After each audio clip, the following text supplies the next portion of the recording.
Alam nyo ba na ang pulis bawal magkakabit? Hindi nyo alam yan. Ang pulis pag nagkaroon ng kabit, tanggal sa serbisyo. Ang tanong, ang mga mayor ba at congressman, pag nagkaroon ng kabit, hindi tanggal sa serbisyo? O sige, wag na natin, yung congressman, mahirap tanggalin yan eh. Depende yung kay Romualdez. Yung mga mayor na lang, pag ang mayor ba nagkaroon ng kabit, matatanggal ho ba siya sa serbisyo?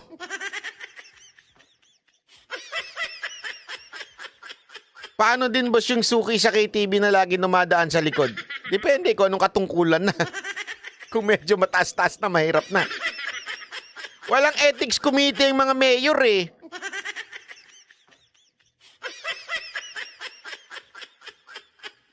Ay nako. Anyway, yan ang ating tinatanong lang dito.